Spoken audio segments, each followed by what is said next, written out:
What's up, guys? It's your boy Darkskin, and today we're going to be going over the top 5 units to use for the brand new collab raid, the IFRIT raid, whatever you want to call it, yada yada yada, right? Top 5 units for that raid. Now, I was talking with a couple of friends about this. I've been thinking about it a bit, going over it and everything like that, and I feel like these will be the best units for you to take on this raid. So, top 5. Now, out of these units, one of the units are a unit most people won't have, but the other 4 units aren't. Well, 2 of the units are units that most people won't have, but the other ones are pretty easy to get, so we're going to go ahead and, do that. Also, I will be doing overviews over each character and all that stuff, so don't worry about that. I'm going to be trying to cover this collab update as much as possible to the fullest as possible. I'm trying to hit every single point, every aspect of the update, man, because I'm excited. I'm hyped. I'm lit. Because I binged 24 episodes in a day just to be ready for this update, and this update is amazing. But anyways, we're not here to talk about that. Let's go ahead and get into the actual video. So, starting off, right? 5th place is Blue Elizabeth. Now, Blue Elizabeth hasn't seen that much gameplay so far, but with this raid, I think she's going to be a way better fit than normally. Now, before I get into Elizabeth pretty deep, a lot of people have been talking about Slater. Slater is not good for this raid. The reason why, Slater's whole gimmick is for them to have an empty ult gauge, for you to get your triple critical chance, right? IFRIT, I'm telling you now, I did the raid. IFRIT, his ult gauge is almost always got a bar in it, almost all the time. So it's very unlikely that you will be getting crits off with Slater like that. Slater's good for Red Demon because you can petrify him, you can CC him. But for this raid, Slater isn't near as good because like his ult gauge isn't going to be 0 near as often. Like I did it on, I want to say hard mode, right? And on hard mode. Now, I haven't did extreme yet, but I'm going to be doing that today with my friend. But on hard mode, his ult gauge was almost never empty. So it's like if hard mode his ult gauge is never empty, on extreme there's no way his ult gauge is like 2 plus 2 is 4.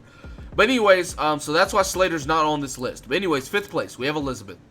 180, 270, or 450 damage. Apply Amplify. Amplify? What? Amplify. Increases damage by 30% for each buff you have. The reason why this is good is because you're going to want to buff your damage dealers, right? You're going to be buffing your damage dealers, right? Whether that be with green Gil Thunder, green Hellbrum.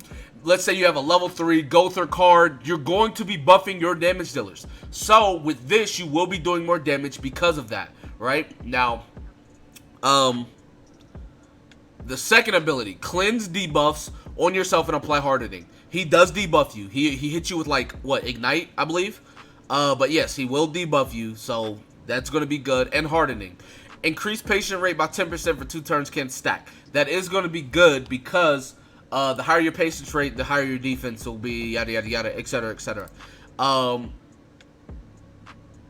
And you apply hardening for each debuff removed if it's 2-star or 3-star.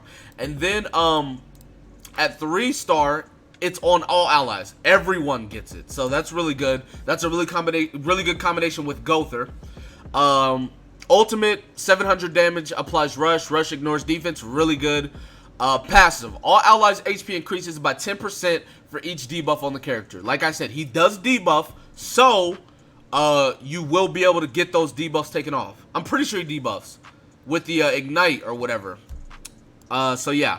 That's going to be good as well. Moving on to 4th place, we have Gother. Now, Gother is almost up in every single conversation, right? He can rank skills up for allies, and he can take away ult gauge, right? This is a very important skill because IFRIT only has like 5 ult bars. Once he gets 5, he ults. So you want to take him away as much as possible. And then if this unit wasn't attacked this turn, your allies increase the damage. A lot of times IFRIT does single target, so this is a good thing, right? You'll be getting extra damage if you're not attacked. So that is another good thing as well. Not to mention he can rank up everybody's skills and stuff like that. I mean, like, y'all know how Gother works, right? Third place is Deanne. Now, a lot of people have been talking about this Deanne, and she's actually really good in this raid as a damage dealer. And the reason why, not only does her first attack do okay damage, nothing crazy, but her second ability applies burst, which does double damage to units with buffs, right? So that's good too. Now, each turn increase on attack by 6%, also good. I wouldn't take her.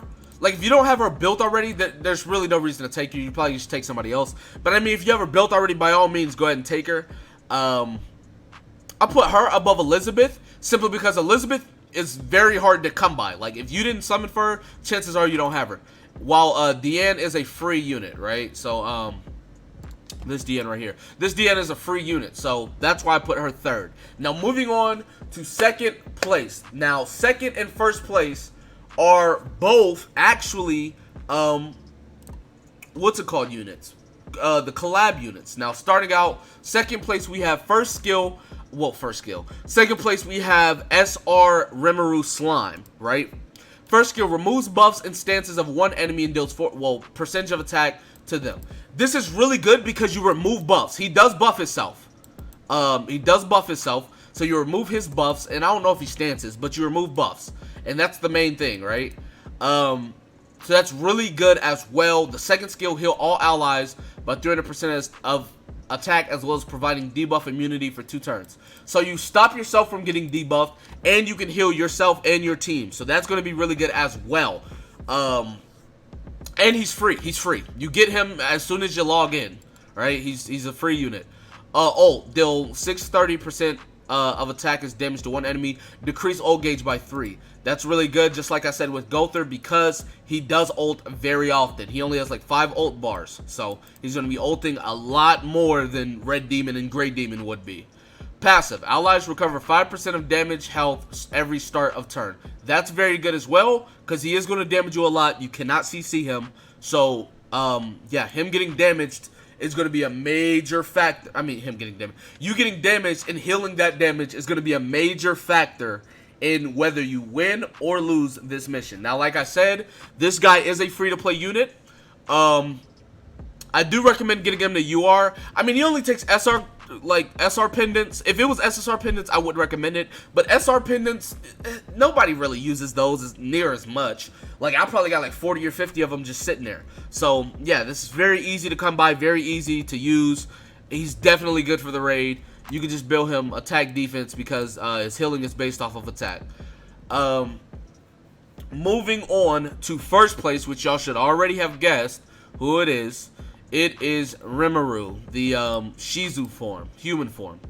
Now, the reason why Rimuru is so good is because good damage on his first card, but he does double damage to buffed enemies, building him attack defense. He's going to be doing really good damage on this raid. Second skill, take a stance which makes the user immune to debuffs for 2 turns, so he can't get debuff from IFRIT. Taunts them, which I don't know if taunt works. Like, I know taunt works, but it's like, if he does AoE, taunt doesn't matter. But if he doesn't do an AoE, he'll always attack Rimuru, so that's really good.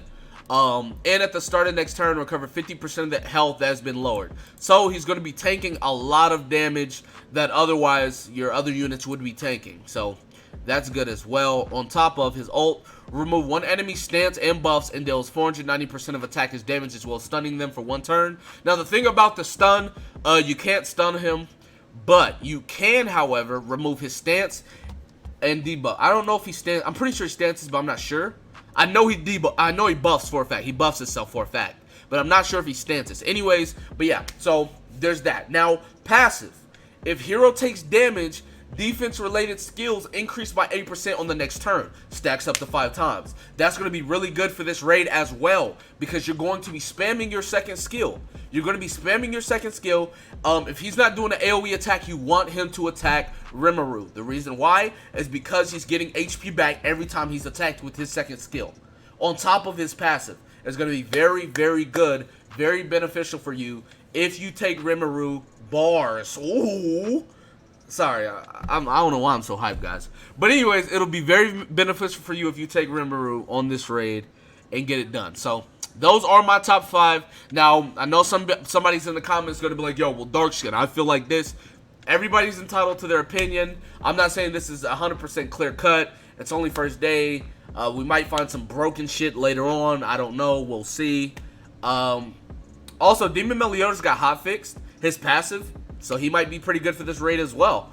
I don't know yet, but, you know, we could definitely see. But anyways, that's going to be it for this video. Be sure to give it a like, subscribe to the channel if you're new. Comment down below. Tell me you guys did in the comment section below. That being said, I'll see you guys next time. Peace.